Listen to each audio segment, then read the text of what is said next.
Hello दोस्तों, इस video में हम अलंकार को जानेंगे और मैं उम्मीद करता हूँ ये वीडियो वैसा वीडियो होगा जो आपको अलंकार को एक एक चीज को समझा देगा। तो शुरुआत करते हैं अलंकार की। पहले हमें इस शब्द का मतलब जानना जरूरी है और इस शब्द को समझा सकता है ये दो वर्ड, अलंकरोति इति अलंकार। अलंकरोति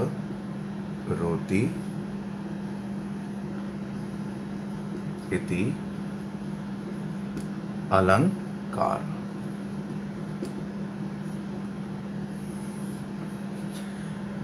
ये वीडियो में मैं आपको दोहे बताऊंगा, ये बताऊंगा कि अलंकार कैसे करें। तो इसको दोहे को समझना है।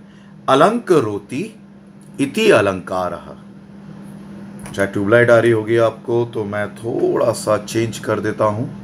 ओके, इसका अर्थ हुआ शोभा कारक पदार्थ को अलंकार कहते हैं। शोभा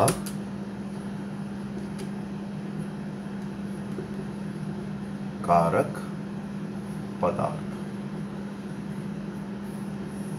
शोभा कारक पदार्थ को अलंकार कहा जाता है। क्लियर हुआ?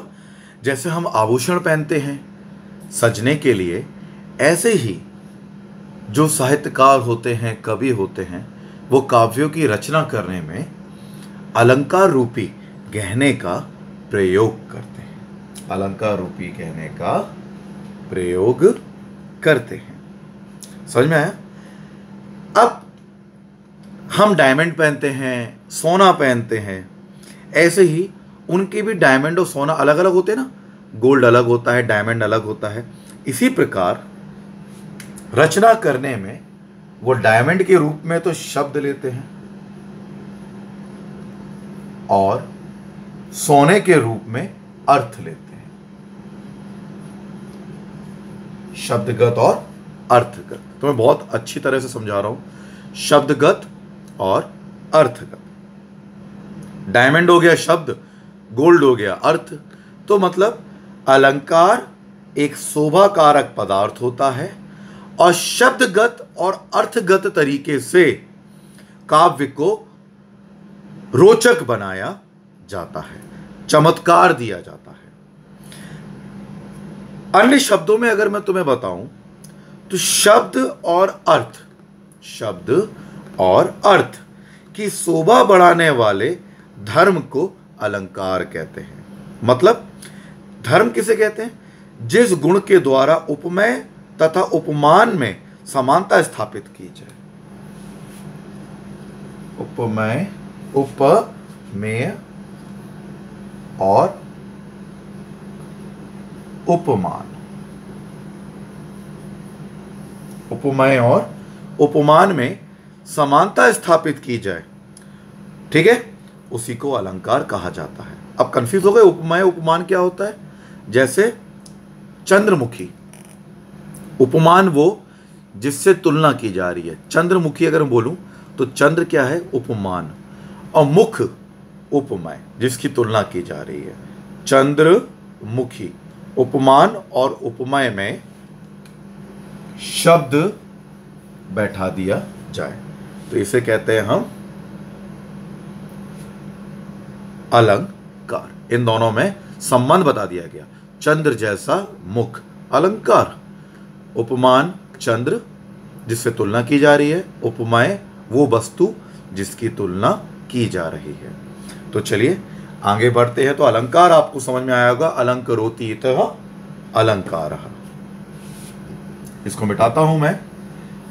अलंकार दो प्रकार के होते हैं, लेकिन एक और तीसरा अलंकार भी निकल के आता है जिससे उभय अलंकार कहते हैं।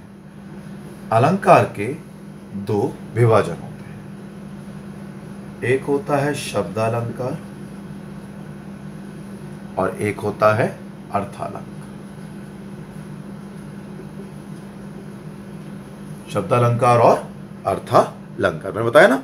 शब्द और अर्थ से वाक्य में मतलब सुसज्जित कर देना ही अलंकार कहलाता है। लेकिन अगर इन दोनों के मेल से, कभी कभी देखा जाता है किसी पंक्ति में या दोहे में शब्द भी आ रहा है और अर्थ भी आ रहा है, तो जब ये दोनों मिलते हैं तो एक तीसरा अलंकार बनता है जिसे कहते हैं उभयालंकार।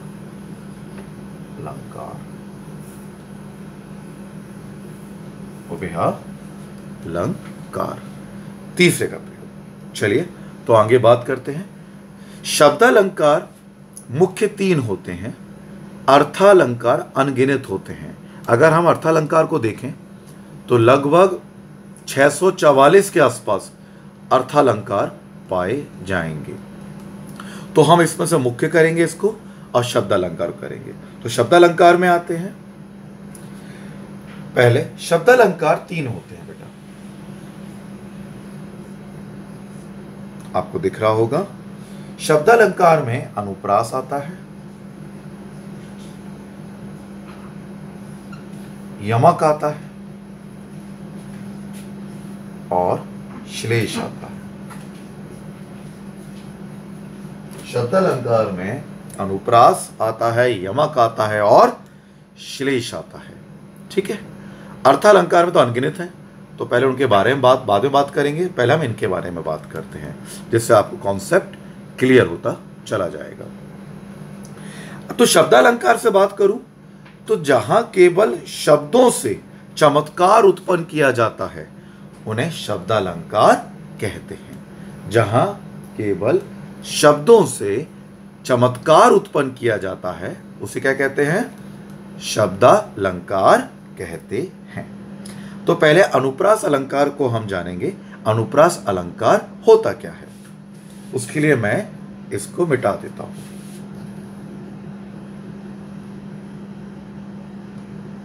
ओके।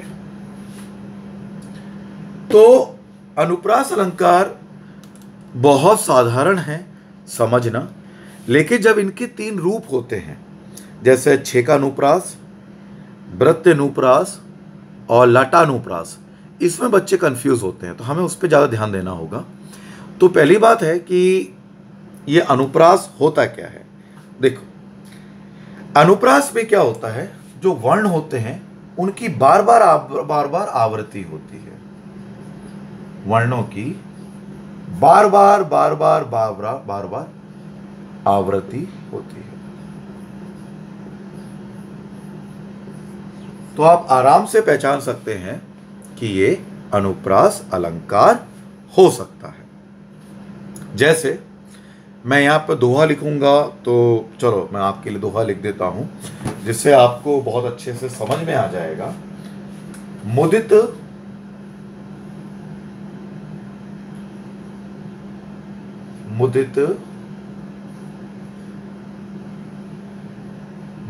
महीपति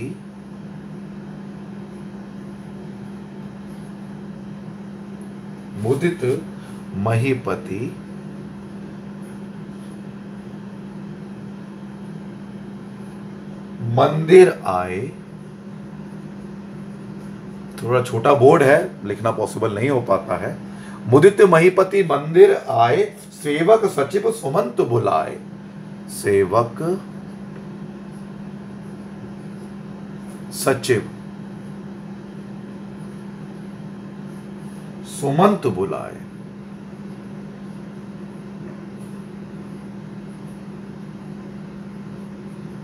यह आपके सामने एक दोहा है जो आप देख रहे हैं, है ना। तो इसमें क्या है, आप देखोगे बार बार एक ही प्रकार का वर्ण से शुरुआत हो रही है और वो कंटिन्यू चल रहा है। मुदित मा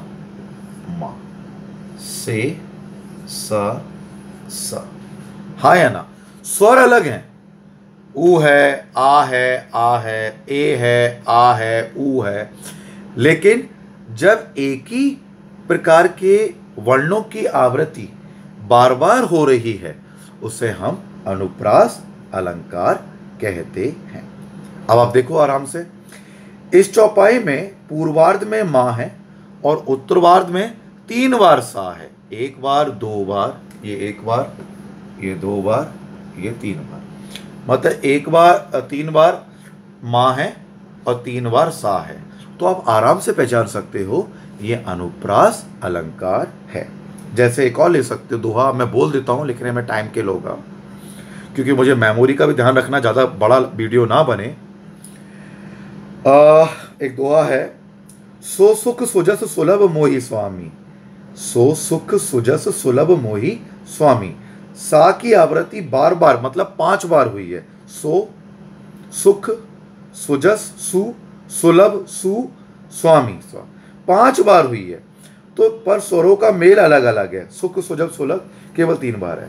तो आप जब बार बार वर्णों की आवृत्ति हो और भिन्न भिन्न स्वर आ जाए, तो आप समझ लीजिएगा वो अनुप्रास अलंकार होता है। चलिए, तो आपको ये तो समझ में आया बेसिक अनुप्रास अलंकार क्या होता है। जब कई बार समान वर्ण दिखाई देते हैं, आवृत्ति बार बार होती है 3-3, 4-4 बार, तो उन्हें हम अनुप्रास अलंकार कहते हैं। अब आती है इसका प्रकार। अनुप्रास अलंकार के 3 प्रकार बताए थे मैंने, छेका अनुप्रास, वृत्त अनुप्रास और लाटा अनुप्रास। तो चलिए इसको मिटा रहा हूं मैं। होप सो तुम्हें समझ में आ रहा होगा। और चलिए इसके आगे देखते हैं।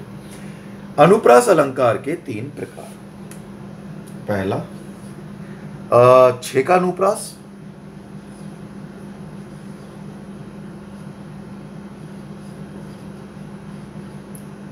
छेका अनुप्रास अलंकार को देखते हैं। फिर हम देखेंगे वृत्त अनुप्रास और लाटा अनुप्रास। ये छेका अनुप्रास अलंकार होता क्या है।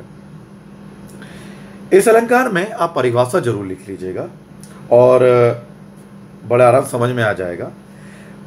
जहां स्वरूप और क्रम से अनेक व्यंजनों की आवृत्ति एक बार हो, वहां छेका अनुप्रास होता है। छेका का मतलब क्या है? छक्का लिखा है, माफी चाहूंगा। छेका, छेका अनुप्रास। छेका का मतलब होता है विद।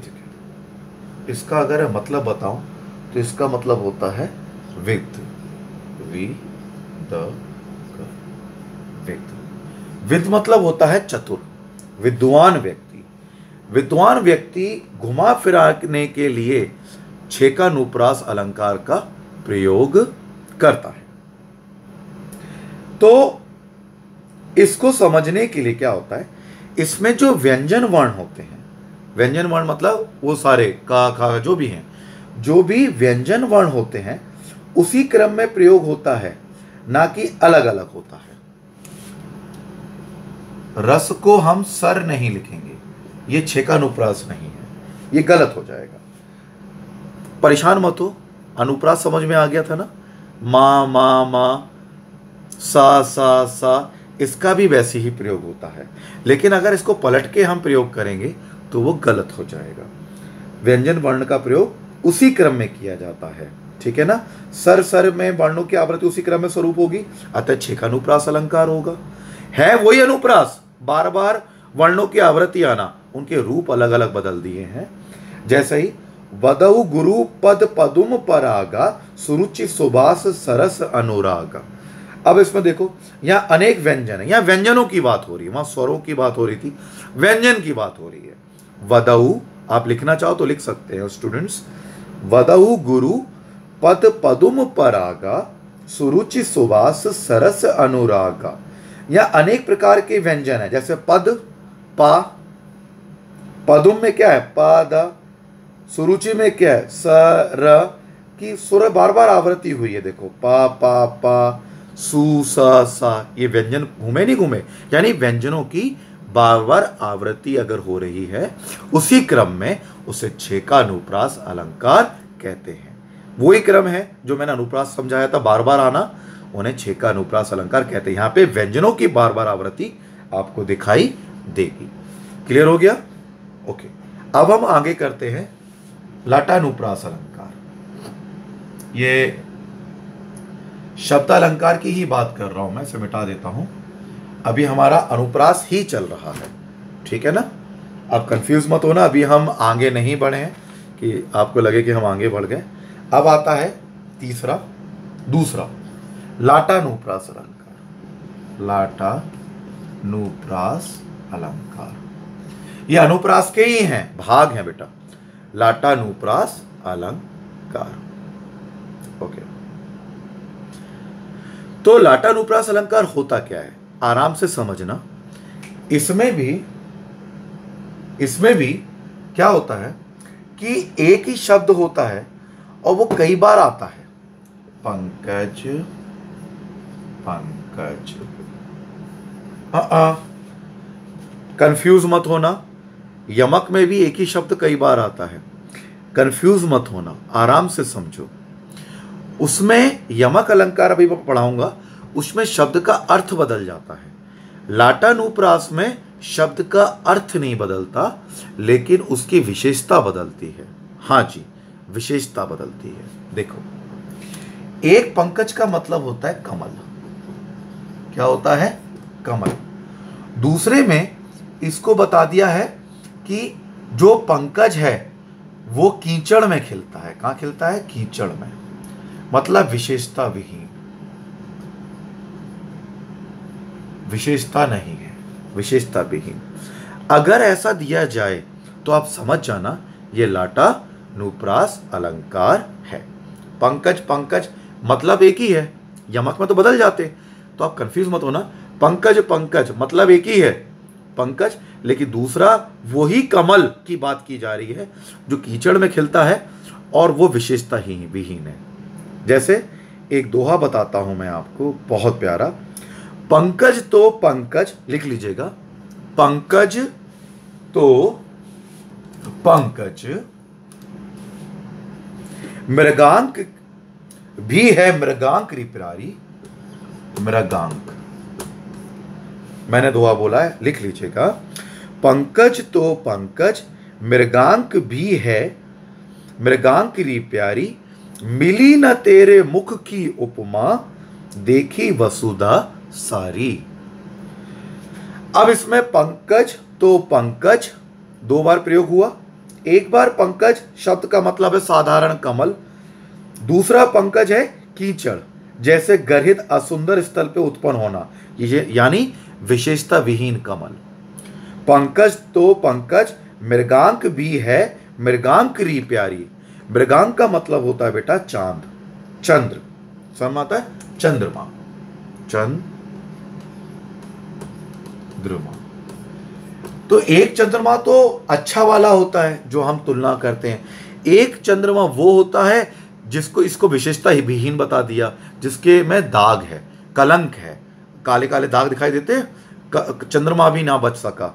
तो मतलब पंकज तो पंकज, मृगांक है मृगांक री प्यारी, मिली न तेरे मुख की उपमा, देखी वसुधा सारी। मतलब पंकज भी होता है, कमल होता है, लेकिन कीचड़ में खिलने वाला। मृगांक भी, चंद्रमा भी होता है, लेकिन चंद्रमा पे भी दाग होता है। समझ में आया? साधारण कलंक का दीक्षित होता है। तो इसमें क्या हो गया? लाटानुप्रास अलंकार का प्रयोग हो गया। तो ऐसे अगर शब्द आते हैं जिनका मतलब एक ही है लेकिन अलग, तो उसमें आप आराम से पहचान सकते हैं। क्वेश्चन आ जाता है, अनुप्रास तो हर कोई पहचान जाएगा, माँ माँ माँ दिखाई दिया तो अनुप्रास है, उसमें दे देंगे लटानुप्रास है, और जो भी मैंने बताया था वृत्तानुप्रास है या फिर छेकानुप्रास है, तो आप आराम से बता सकते हैं। छेकानुप्रास में व्यंजन की रिपीटेशन होती है और लटानुप्रास में शब्द दो बार आता है लेकिन उसका अर्थ अलग अलग होता है। एक बार अच्छा होता है तो एक में उसको बुरा या विशेषता विहीन बता देते हैं। तो आपको होप सो समझ में आ रहा होगा। अलंकार को मैं बहुत दिल से समझा रहा हूं आप लोगों को। अब आता है वृत्तानुप्रास अलंकार। जो वृत्तानुप्रास अलंकार है, वृत्तानुप्रास अलंकार,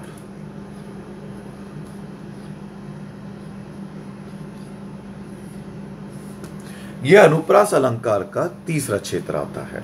ठीक है, इससे पहले कराने से पहले आप लोगों को इसकी परिभाषा लिखना बहुत ज़्यादा जरूरी है। थोड़ा कैमरा एडजस्ट करना पड़ता है मुझे जिससे आप लोग बड़ा दिखाई दे। जहां एक व्यंजन की आवृत्ति एक या अनेक बार हो वहां वृत्तानुप्रास होता है। अब आप कंफ्यूज हो गए, छेकानुप्रास में भी यही था, व्यंजन बार बार आ रहा था वृत्त में। तो लेकिन इसमें क्या होता है, भिन्न भिन्न रसों के अनुरूप वर्णों का प्रयोग निर्देश देते हैं। जैसे श्रृंगार में मधुर, वीर में पुरुष, कठोर, इस प्रकार के वर्णों के प्रयोगों का प्रयोग किया जाता है। समझ में आ रहा है? तो आपको वृत्तानुप्रास समझ में आ जाएगा। देखो, एक व्यंजन की एक बार आवृत्ति के द्वारा, जैसे उधरी विमल विलोचन की है, मिटई दोष दुख भव रजनी की है। यहाँ पे बाकी एक बार और दा की एक बार आवृत्ति हुई है, उसे भी वृत्तानुप्रास कहते हैं। समझ में आ जाएगा। विमल विलोचन, बी है ना, एक बार विमल विलोचन, देखो उधरी विमल विलोचन ही है, मिटही दोष दुख भव रजनी है। इसमें बाकी और दाकी एक बार हुई है, दोष दोष, तो ये भी व्यंजन है। एक व्यंजन की अनेक बार आवृत्ति द्वारा, सभई सुलभ सब दिन सब देसा, सेवत सादर समन कलेशा, सा की अनेक बार आवृत्ति हुई है। तो ये थोड़ा कंफ्यूजिंग है, लेकिन अभी तक परीक्षा में देखा गया है तो लाटानुप्रास अलंकार आया है और अपना छेकानुप्रास आया है, ये बहुत कम आता है। समझ में आया? तो आपको इसके कई नियम होते हैं, बार बार आवृत्ति होना, अनेक बार आवृत्ति होना, तो कंफ्यूज करेगा। तो आप ध्यान रखिएगा कि आप लोग छेकानुप्रास अच्छे से कर लेना। अनुप्रास तो समझ में आ ही गया, छेकानुप्रास अच्छे से कर लो और लाटानुप्रास कर लो। अगर ये आता भी है, अनुप्रास अलंकार देते हैं उसमें से 3 दे देते हैं, तो उन 2 को मालूम हो, तीसरे पे आराम से आप टिक लगा सकते हो, क्योंकि इसमें सब कुछ है। एक बार व्यंजन बार बार घूमेगा, एक बार व्यंजन की आवृत्ति होगी या कई व्यंजन की आवृत्ति होगी, तो ये बहुत कंफ्यूजिंग है। तो इसका नियम देख लेना। एक व्यंजन का एक बार आवृत्ति द्वारा, मतलब दीदी, बूबू, बीबी लिख दो, बीबी, एक ही बार घूम रहा है तो अनुप्रास, तो ये वृत्तानुप्रास अलंकार में चला जाएगा।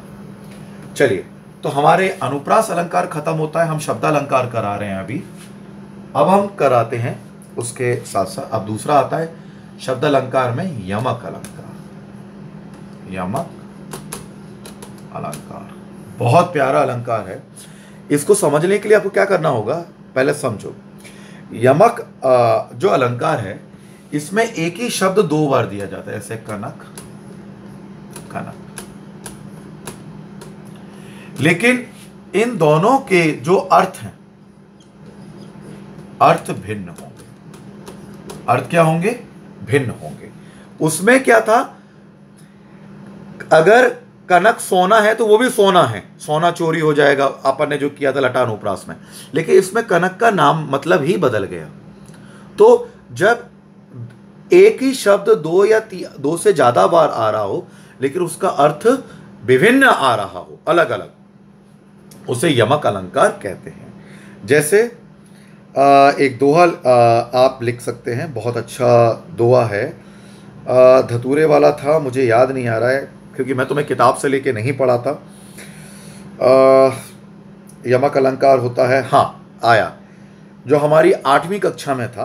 कनक कनक ते 100 गुनी मादकता अधिकाय, कनक कनक से 100 गुनी मादकता अधिकाय, मादकता मतलब नशा, मादकता अधिकाय, उही खाए मतलब खाना, उही खाए बौरात नर, इही पाए बौराए। तो इसमें कनक को एक बताया धतूरा और एक बताया है सोना। कनक को, धतूरे को खाओगे तो क्या होगा? बौरा जाओगे, पागल हो जाओगे, चक्कर खाएंगे। फिर बोल रहा हूं, एक बार रिपीट कर रहा हूं, कनक कनक ते 100 गुनी मादकता अधिकाय, उही खाए बौरात नर, धतूरा खाए बौरात नर, इही खाए, इस इही पाए, अगर मिलता है तो बौराए। तो मतलब एक जगह सोने की तुलना हो गई बेटा और एक जगह धतूरा, यानी दोनों शब्द एक ही हैं लेकिन उनका अलग अलग प्रयोग किया जा रहा है। एक और अगर चाहो तो एक और बता सकता हूं मैं, 3 बेर खाती वो अब 3 बेर खाती, 3 बेर खाती अब वो 3 बेर खाती। यहाँ पे बेर बेर का 3 बार हुआ है। एक बार होता है भूषण, शिवा वामनी, और एक वो होता है वक्त, फल के बारे में बात होती है। तो खैर ऐसे बहुत अनंत दोहे हैं, तो आपको समझ में आना है यमक का मतलब एक ही शब्द की आवृत्ति सेम 2 बार आना या 3 बार आना और उनके अर्थ अलग अलग होना, धतूरा, सोना आदि। ओके, अब हम आगे आते हैं।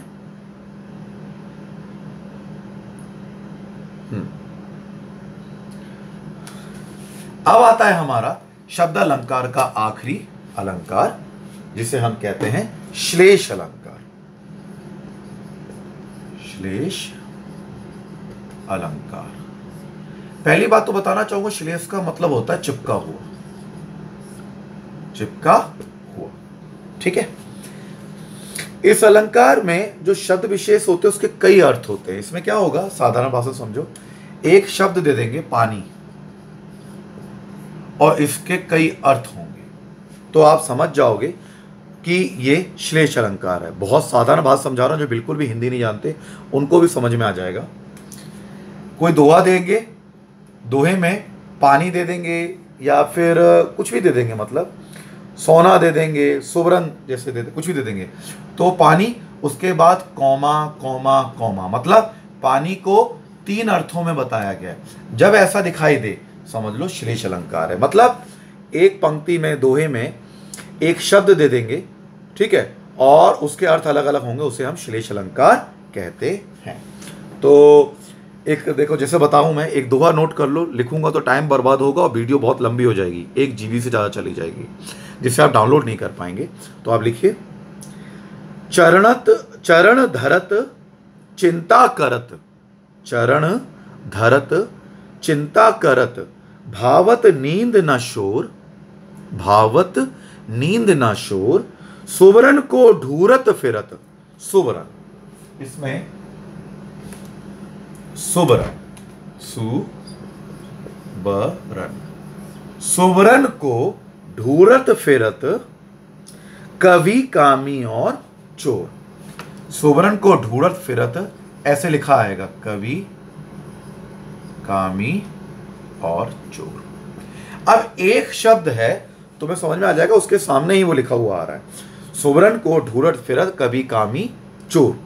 अब सुवर्ण क्या है, सुवर्ण कहते हैं अच्छे वर्ण। सुवर्ण का मतलब होता है, एक है अच्छे वर्ण, सुवर्ण का मतलब है अच्छे वर्ण। कामी किसे ढूंढेगा, अच्छे रंग रूप को, अच्छे रंग रूप को। और चोर किसे ढूंढेगा, सोने को। सुवर्ण का अर्थ होता है सोना, स्वर्ण। यानी सुवर्ण एक शब्द दिया है और उसके कितने सारे मतलब निकलते हैं, तो कॉमा लगा होगा, हर मतलब को अलग अलग तरीके दर्शाया, तो आप समझ जाओगे श्लेष अलंकार है। फिर से रिपीट करता हूं, आप वीडियो को रिप्ले कर लेना तो आपको अच्छे समझ में आ जाएगा। चरण धरत चिंता करत, भावत नींद न शोर, सुवर्ण को ढूंढत फिरत, कवि कामी और चोर। कवि ढूंढता है अच्छे वर्ण को, कामी ढूंढता है अच्छे रंग को, चोर ढूंढता है सोने को। एक ही शब्द के कई अर्थ होंगे, चुपके होंगे, उसे कहेंगे श्लेष अलंकार। एक तो बचपन से 6वीं क्लास में, 7वीं क्लास में दोहा था, आप सबको अच्छे से याद होगा, रहीमन पानी राखिए बिन पानी सब सून, पानी गए ना उबरे मोती मानस ना चून। तो पानी का है, पानी गए ना उबरे मोती, ये तो कोमा लग गया, पानी गए ना उबरे मोती मानस चून। तो पानी का अर्थ क्या बताया, पानी का चमक, मोती क्या होती है, चमक, मानस की प्रतिष्ठा, चून मतलब जल, जल तो होता ही है। तो पानी का अर्थ भी 3 प्रकार से बताया गया, चमक, प्रतिष्ठा और जल। तो ये हमारे हो गए शब्दालंकार। शब्दालंकार में हमने जाने 3 अलंकार, अनुप्रास अलंकार, यमक अलंकार, श्लेष अलंकार। यमक अनुप्रास अलंकार हमने जाना था, जब वर्णों की आवृत्ति बार बार होती है, रिपीट होती है, उसे अनुप्रास अलंकार कहते हैं। ये 3 प्रकार के बताए थे, लटा अनुप्रास, व्यक्त अनुप्रास और छेका अनुप्रास। छेका अनुप्रास में मैंने आपको अच्छे से बताया था, वर्ण बार बार आ रहे हैं, घूम रहे हैं। लटा में शब्द एक ही हैं, जैसे कनक कनक, कुछ भी मैंने आपको बताया था, जैसे मृगंक का मैंने उदाहरण दिया था आपको लटा में, मतलब तो बार बार शब्दों की, पंकज पंकज, एक पंकज कमल है, एक पंकज जो विशेषता ही विहीन है, कीचड़ में खिल्ला, जिसका कोई स्थान ही नहीं है, मतलब एक ही है, अर्थ अलग अलग है। तो वो हो गया अपना लटानुप्रास अलंकार। फिर मैंने बताया यमक अलंकार, कनक कनक, 2 शब्द है या दो, एक ही शब्द 3-4 बार आ जाएगा, या 2 बार, 2 से ज्यादा बार आएगा, लेकिन हर बार उसका अलग मतलब होगा। मैंने बताया था, कनक कनक ते 100 गुनी मादकता अधिकाय, उही खाए बोराए, बोरात न इही पाए बोराए, मतलब धतूरा खाएगा तो पगला जाएगा, चक्कर खा के गिर जाएगा, और सोना मिलेगा तो भी बोरा जाएगा। शब्द एक ही, अर्थ अनेक। फिर बताया श्लेषलकार, श्लेषलकार मतलब चुपका होता है।